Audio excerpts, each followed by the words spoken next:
ഇന്ന് രാവിലത്തെ സ്ഥിതിയെന്ന് വെച്ചാൽ മനസ്സിനും ശരീരത്തിനും ഒക്കെ ഒരു വേദനയും ടെൻഷനായിട്ടാട്ടോ. അത് അറിയുന്നതിന് കൊണ്ട് തന്നെ നല്ല സ്നേഹമുള്ള ഭർത്താവ് ഇന്ന് രാവിലെ അടുക്കളയിൽ കയറിയിട്ടുണ്ട്. പെട്ടെന്ന് ഒരു പുട്ടും ചിക്കനും അത് തന്നെ ചോറിന് എടുക്കാന്നുള്ള രീതിയിലുള്ള കറിയാട്ടോ ഉണ്ടാക്കുന്നത്. അതിന് കാരണം വേറൊന്നുമല്ല, എനിക്കിന്ന് പീരീഡ്സ് ആയിട്ടോ. പീരീഡ്സ് ആയി സ്റ്റാർട്ടിങ് തന്നെ നമുക്ക് ആ ഒരു സ്വഭാവമാറ്റം ഭദ്രകാളിയായി മാറുമെന്ന് സജീഷേട്ടൻ പറയലുണ്ട്. അതാകുകയും ചെയ്തിട്ടുണ്ട് കേട്ടോ. എന്തോന്നറിയാത്തൊരു വെറുപ്പോ സങ്കടമോ ദേഷ്യമോ എൻ്റെ ദൈവമേ എന്തൊക്കെയോ ഒക്കെ തോന്നും. അങ്ങനെ പുട്ടിന് കുഴച്ചിട്ട് ഞാൻ പുട്ടുവേയും വെച്ചിട്ട് പോയി കുളിക്കാനൊക്കെ ഉള്ള പരിപാടിയിലാണേ. അപ്പോൾ ഇന്നാണെങ്കിൽ ഞങ്ങൾക്കൊന്ന് പുറത്ത് ഒരു വീട്ടിൽ കൂടൽ, അത് ഹൗസ് വാമിങ്ങിന് പോവുകയും വേണം. അപ്പോൾ രാവിലെ അലക്കാനുണ്ട്, ചോറ് വെക്കണം, മക്കൾ 3 ഇവിടെ ഉള്ളത്. അപ്പോൾ അതിനൊരു ചടപടാ പരിപാടിയിലാണ്. ഇന്നത്തെ ദിവസം എല്ലാവർക്കും ഇങ്ങനെ കൂനിക്കൂടി കുത്തിരിക്കാനായിരിക്കും ഇഷ്ടം ഉണ്ടാകല്ലേ. എനിക്കും അത് തന്നെയാണ് കേട്ടോ. പക്ഷേ രക്ഷയില്ല, ഒരു വീട്ടിൽ കൂടലിന് പോകാനുണ്ട്, ഒരു ഹൗസ് വാമിങ് കോഴിക്കോട്. അപ്പോൾ ഏതായാലും രാവിലത്തേക്ക് ഉച്ചക്കത്തേക്ക് കൂടി ഒരു കറി ആക്കുക എന്നുള്ള സെറ്റപ്പിലാക്കി കേട്ടോ. പിന്നെ സൈഡിലും കൂടി ഉള്ളതിനെ കൊണ്ട് കുറച്ച് കാര്യങ്ങളൊക്കെ അങ്ങനെ കഴിഞ്ഞു പോകുന്നുണ്ട്. പിന്നെ ഞാൻ വിട്ട് വെച്ചിട്ടുണ്ട്. ഇനി ഏതായാലും കുളിച്ച് കഴിഞ്ഞാൽ പിന്നെ ബാക്കിയുള്ള കാര്യങ്ങളിലൂടെ നോക്കിയിട്ട് അങ്ങ് പോവാമല്ലോ. നല്ല മഴക്കാറുണ്ട് കേട്ടോ, എല്ലാവരുടെയും നല്ല മഴയായിരിക്കും നീയായിരിക്കുന്നത്. പിന്നെ ഇന്ന് സെക്കൻഡ് സാറ്റർഡേ ആണ്, അതുകൊണ്ട് തന്നെ സമാധാനം എല്ലാവരും ഉണ്ട്. പിന്നെ ഇനിയിപ്പോൾ നമുക്ക് കുളിക്കട്ടെ. കുളിച്ചിട്ട് അപ്പോഴത്തേക്ക് കുഞ്ഞുങ്ങളെല്ലാം ഉണരാനുണ്ട് കേട്ടോ. കുട്ടികളെല്ലാം ഉണരുന്നില്ല ആരും. ഇനി കുറച്ച് ഉറങ്ങിക്കോട്ടെ, ശനിയാഴ്ചയല്ലേ. അപ്പോൾ നമ്മൾ ബാക്കി പരിപാടിയെല്ലാം നോക്കുക. മഴ ആ സമയത്ത് നിർത്താതെ ഇങ്ങനെ പെയ്തുകൊണ്ടിരിക്കുന്നുണ്ട് കേട്ടോ. പിന്നെ ഞാൻ ഈ വീട്ടുകൂടൽ അല്ലെങ്കിൽ ഹൗസ് വാമിംഗ് എന്നൊക്കെ പറയുന്നതേ, വീട്ടുകൂടൽ എന്ന് പറഞ്ഞാൽ മനസ്സിലാകാത്ത ഒരുപാട് ആൾക്കാരുണ്ടാകുമല്ലോ, അല്ലെങ്കിൽ പൊരേക്കൂടൽ എന്നൊക്കെ പറയുമ്പോൾ അതാട്ടോ. പിന്നെ ഞാൻ കുളിക്കാൻ പോയ സമയമാകുമ്പോഴത്തേക്കും പിന്നെ മക്കൾ എണീറ്റ് ഈ പുട്ടും ചിക്കനോ എന്ന് പറയുന്ന സമയത്തുണ്ടാകുന്ന ഒരു ആവേശം ഉണ്ടല്ലോ രാവിലെ എണീക്കുമ്പോൾ. ആ ഒരു ആവേശം എൻ്റെ കുഞ്ഞുവിൻ്റെ സിദ്ധുവിൻ്റെയും ദേവുവിൻ്റെയും മുഖത്ത് കാണാനുണ്ട് കേട്ടോ.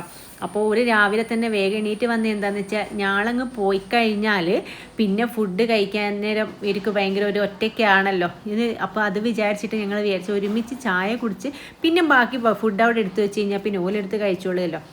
പിന്നെ കുളിച്ചിട്ട് നനഞ്ഞ മുടിയൊന്ന് ഉണക്കുന്ന പരിപാടിയിലാണ്. ഞാൻ പറഞ്ഞല്ലോ ആകെ മൊത്തം കൊളായൊരു ദിവസമാണല്ലോ ഇന്ന്. എങ്ങനെയെങ്കിലും ഒന്ന് ഉണങ്ങി കിട്ടിയാൽ മതി എന്നുള്ളതാണേ. അപ്പോൾ ഞാൻ വേഗം ഇത് ഞാൻ ഡെയിലി യൂസ് ചെയ്യൊന്നുമില്ല കേട്ടോ, എല്ലാം ഒരു തിരക്കുള്ളപ്പോൾ. എത്ര പുറപ്പെട്ടാലും പീരീഡ് ടൈമിൽ ശരിക്കും പറയുകയാണെങ്കിൽ എങ്ങനെ ഡ്രസ്സ് ചെയ്താലും ഒരു ടെൻഷനല്ലേ ബാക്കിലുണ്ടാവും, പ്രത്യേകിച്ച് ലൈറ്റ് കളർ ചുരിദാറൊക്കെ ഇട്ട് കഴിഞ്ഞാലൊക്കെ. പക്ഷേ ഇപ്രാവശ്യം എന്താണെന്ന് വെച്ചാൽ എനിക്ക് വലിയ പ്രശ്നമൊന്നുമില്ല. അതിന് കാരണം ഇതാണ് കേട്ടോ. ഇതാണ് എവർട്ടീൻ്റെ period care disposable periods panties.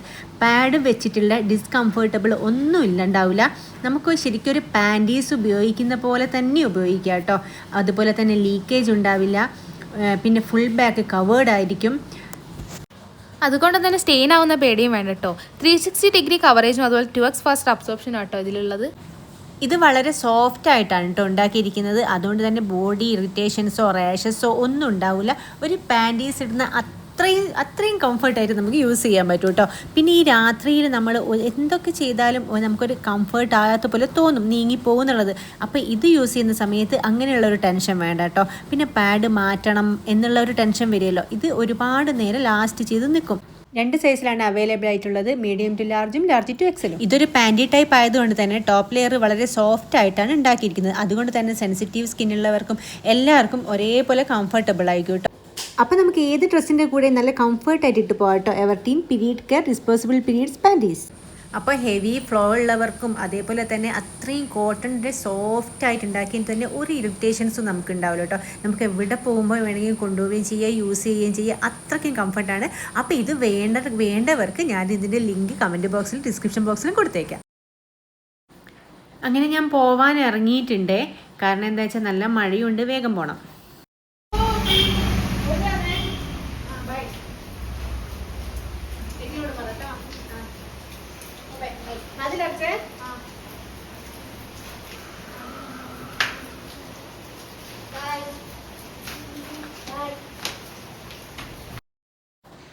അങ്ങനെ ഞാൻ പിന്നെ വേഗം വീട്ടിൽ കൂടലിൻ്റെ അവിടെ പോയി. അവിടെ നിന്നുള്ള വീഡിയോസ് ഒന്നും എടുക്കാൻ പറ്റിയിട്ടില്ല കേട്ടോ. പിന്നെ കാര്യമായിട്ട് മക്കൾക്ക് ഡ്രസ്സ് വാങ്ങാനുണ്ടായിരുന്നു, അതായത് വീട്ടിൽ നിന്ന് ഇടുന്ന ട്രൗസർ ടീഷർട്ടും ഒക്കെ. അപ്പോൾ അത് വാങ്ങേണ്ടിയിട്ട് ഏതായാലും കോഴിക്കോടാണല്ലോ വീട്ടിൽ കൂടലിന് പോകുന്നത്. അതിനുശേഷം ഞങ്ങൾ വിചാരിച്ച് ഏതായാലും ഇത് മക്കൾക്കുള്ള ഡ്രസ്സും എനിക്കൊക്കെ തന്നെ വീട്ടിൽ നിന്ന് ഇടുന്നതെല്ലാം വാങ്ങിക്കേണ്ടിയിരുന്നത്. അപ്പോൾ ഞങ്ങൾ അതിന് വേണ്ടി അങ്ങോട്ട് ഇറങ്ങി കുറച്ച് ഡ്രസ്സെല്ലാം വാങ്ങി മിഠായി തെരുവിടെ ചുറ്റിക്കറങ്ങി പിന്നെ വീട്ടിലോട്ട് തിരിച്ചു പോകുന്നു കേട്ടോ. അപ്പോൾ നല്ല മഴയായിരുന്നേ. അപ്പോൾ ഇന്നത്തെ വീഡിയോ ഇത്രയേ ഉള്ളൂ. Tata bye bye, see U.